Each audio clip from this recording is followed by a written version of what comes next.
I realize I could probably pitch to you right now that, rewrite your application's logic in CSS, and you'd be like, CSS rewrite. Like, write it down on Monday, you'd be like, what? Anyway, so I'm Tim Ruffles. I build a product called Sidekick.js, which is a desktop application that helps your team increase its code quality in an easy way on OS X, Mac, and Linux. We're in beta, so please do check us out. Check out the Twitter up there. And I want to share with you a technical journey I've been on over the last year. Let's hope.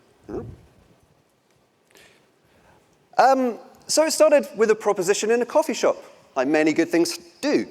Someone emailed me out of the blue and said, I've got an interesting project. I've come to one of your classes before, on D3 as it happens. And now we've gone and we've built this very interesting data visualization product. Now we happen to be new developers. We built this big thing and we're very excited about it, but we're having problems scaling the code. And we'd really like you to come and help out. It sounded interesting. There's lots of things to do. So I was kind of 50-50. And then he said, would you like to see a demo? Why not? And I was blown away. The things they were doing, the visualizations, it was like a continuous torrent of animations. It was amazing.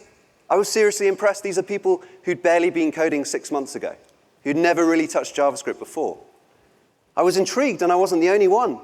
Some cool-looking people in the coffee shop, they came over through them.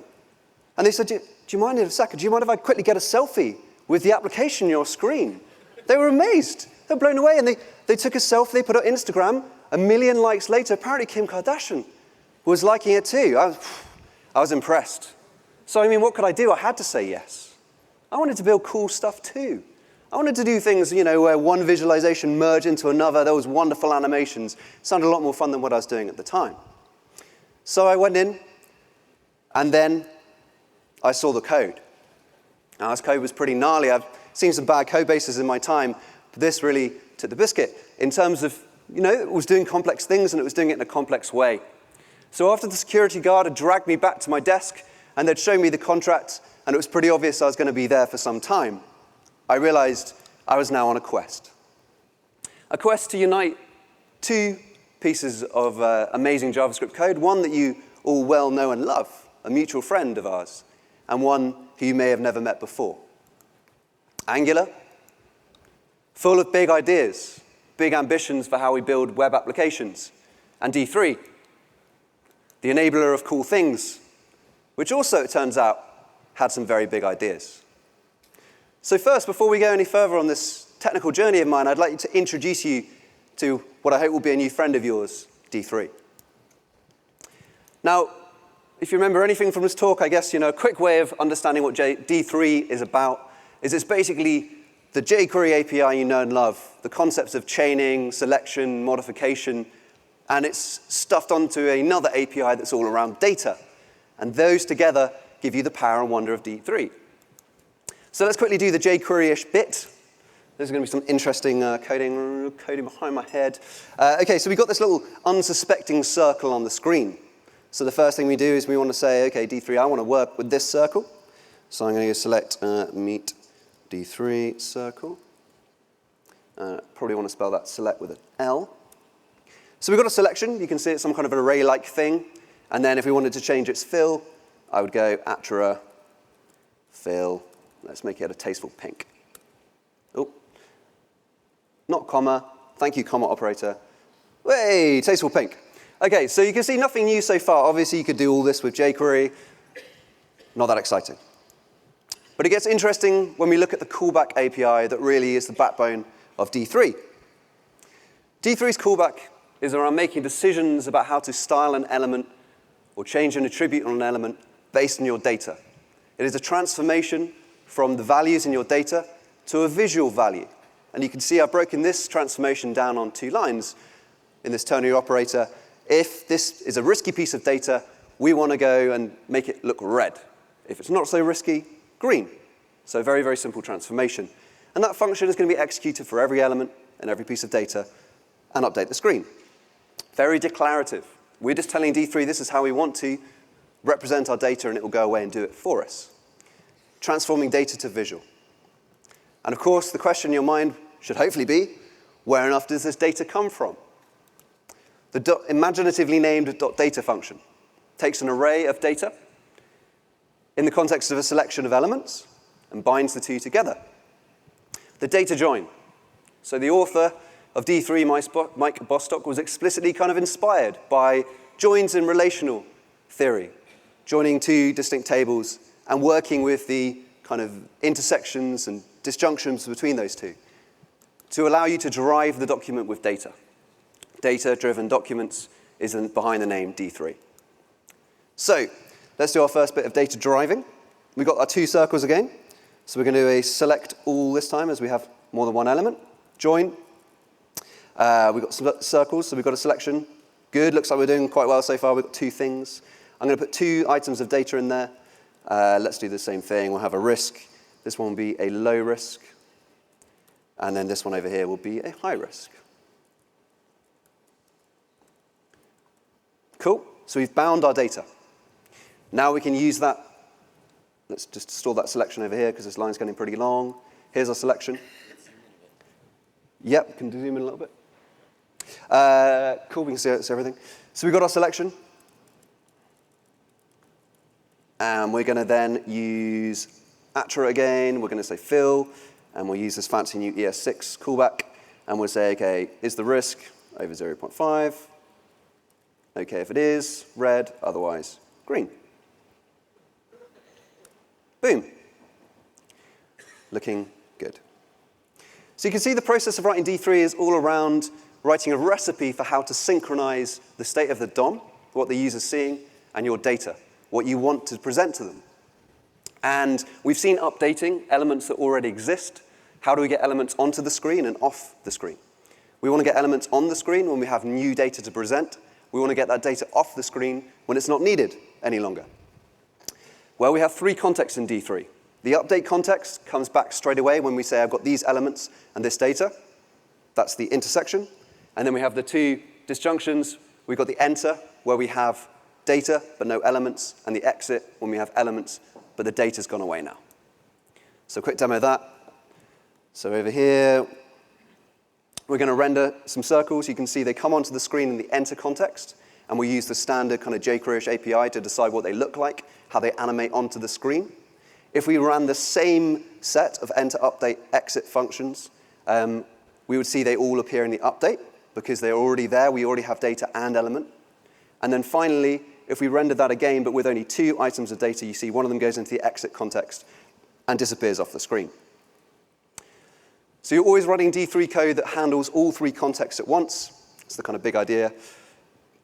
So here you go. Here's a little interactive demo. The more elements we have, the bigger the exit context gets. And the more data we have, the more elements appear in the enter context. You can see enter, exit are mutually exclusive. OK, cool. So those are the big things I would remember when you start to tackle D3. And a big idea that kind of comes out of its design is the idea of idempotency. The idea that a D3 component is a simple function that synchronizes two data sets, the DOM and the data. That's all it is. It doesn't have any state apart from that. You give it DOM, you give it data, it will make sure those things are synchronized. And that means that if you give them the same input, you get the same output.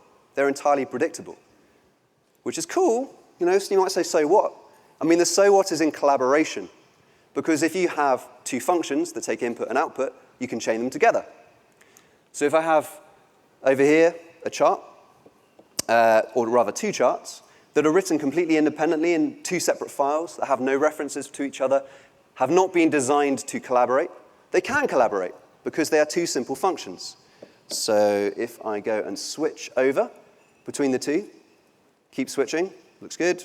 Can add some more data again. So if I do render collaborator with some more data, comes in, switch over, everything looks good. And as I say, we can't kind of dive into all the code, it would just take forever. These were not coded with collaboration in mind. I didn't have to build a complicated public API to hand off between these two things. D3 just sees the problem as two data sets, DOM and data, and synchronizing the two. You can really chain up different components without much effort, which is cool. Because the DOM is predictable, when you write all your components in this idempotent way. And collaboration and composition becomes function composition, and just calling a function on a function on a function to transform those data sets. Okay, so that was a quick introduction to D3. And I'd like to get back to our quest. And this quest, if you remember, was how to get the cool things they were doing and make the code nice. How to make it work in this application that combined Angular's declarative power and cool things with the amazing visual wonders of D3. How to use D3 without the ugh. So, first thing I did was to bring in best practice. Angular view concerns live in one place. They live in directives, of course. So we started to write, our application-flavored HTML, which is lovely. It's clear, it's readable, one directive per chart. Lots and lots of libraries that wrap up D3 for Angular have taken this direction. You see a bar chart, it has a couple of series. It's readable.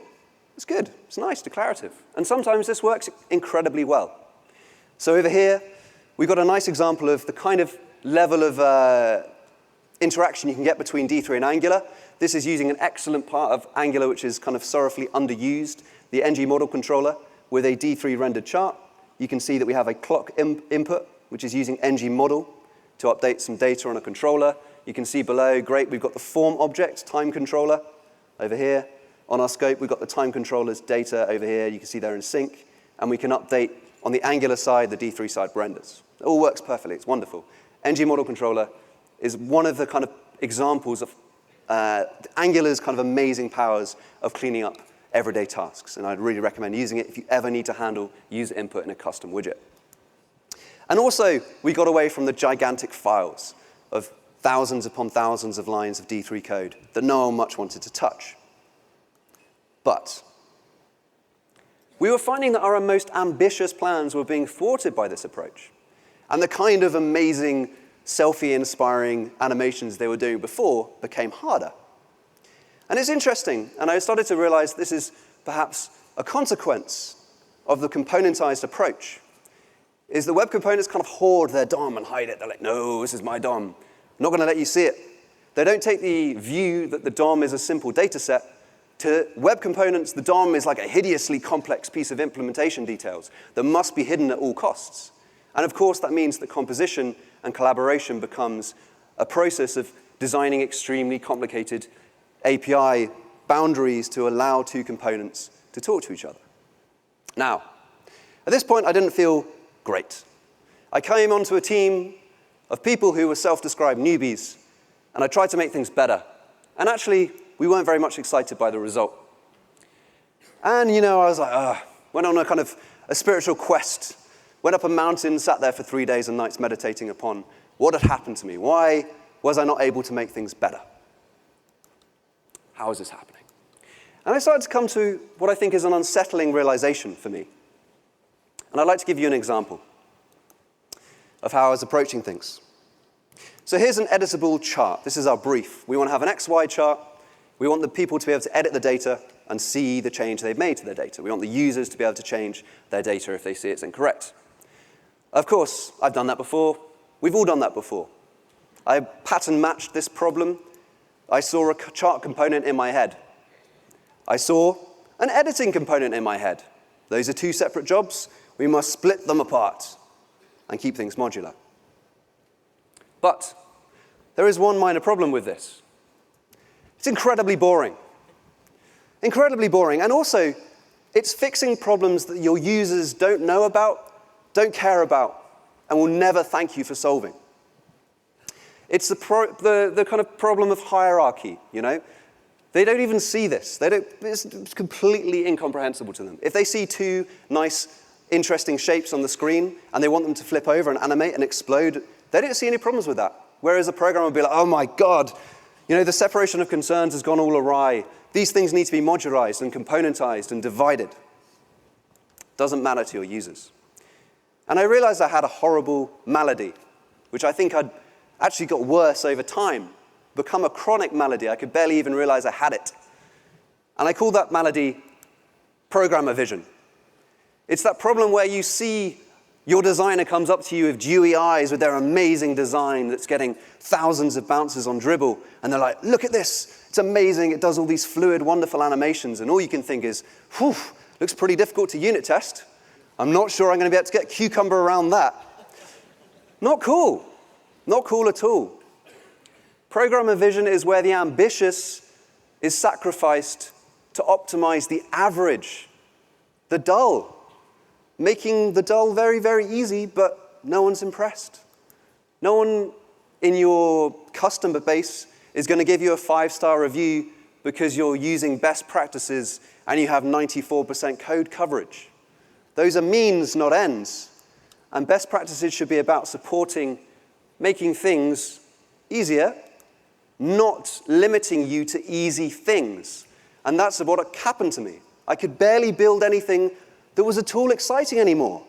And down at the end of this path was UML and enterprise architecture, sitting back, writing no code for the rest of my days, sitting in Visio. It's not going to end like this. So I embarked on a new quest, a quest to remove the glasses of programmer vision from my eyes. I wanted to do things like direct access to data. I don't want to tell my user they're editing the data. I want them to feel it, see it.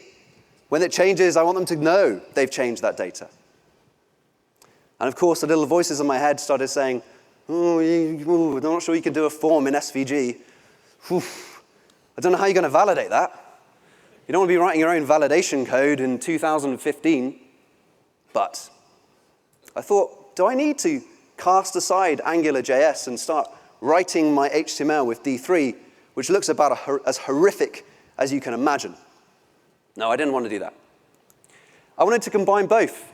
I wanted Angular and D3. And if the tools wouldn't let me, I'd beat them into submission, because they're not people. They're just a load of GitHub repos. They're not going to complain. And I came up with this. D3 Angularize. How about that? Could we do this? Could I just do a D3 selection, then say, I want Angular to take over this component, this little bit of the DOM only, and we'll do the whole declarative data binding, wonderful validation, easy to unit test bit in there. But where I want to be ambitious and do cool animations, it'll get out of my way. I wanted to flip the hierarchy. I wanted Angular there for the easy stuff, but I wanted me in control with D3's help for where it got interesting. I wanted declarativeness on demand, because if you think about what declarative programming is, it is, again, making the average easy. And that, hopefully, is not all of your application. Hopefully, in your application, you're doing interesting stuff too. And that's what we really care about making possible. So you can see over here, I've got my selection. I've called .angularize on it. I've given it its controller and its templates. Everything's working fine. I've chucked in some local variables, maybe like a callback, so it can say, I've finished. You can go back and take over. My job's done. And unfortunately, I'm no designer. But this is what I came up with. So over here, we have our XY plot as before. We're looking at the activities, the risks and rewards of some activities on an XY plot. So down here is something I like to start every day with, a nice cup of tea. Very low risk. Lots of, well, actually, 10% reward. I reckon more reward. I'm a pretty dull chap. I like my tea. Goes back and moves. That's cool. We can see exactly where it's going. You can see the effect I've had. But that stuff inside, that is all Angular. In fact, the way it's very interesting when you start to look at it like this, it's not only Angular, but it can actually be its own Angular injector with its own digest loop, completely separate from the rest of the application. So very performant and interesting, which is good too. So Angular's inside here. D3 is actually in control of the whole thing. D3 is going to decide when we go back to D3. Everything's good. We're in an exciting place. Cool. Now, way back when I got into coding to enable myself to build cool stuff. I probably wanted to build games. It's never happened. But it was certainly about the cool stuff. And only over time, I found myself making more excuses for building average stuff extremely fast.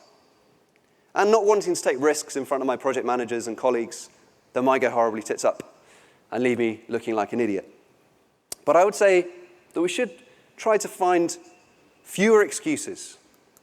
Remember why we probably all got into coding in the first place.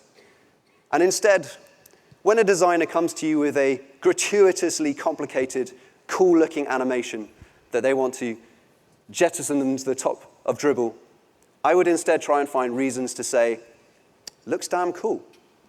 I'm a coder. I've got a lot of reasons I'm going to say to you, yes, I can do that. Thanks a lot.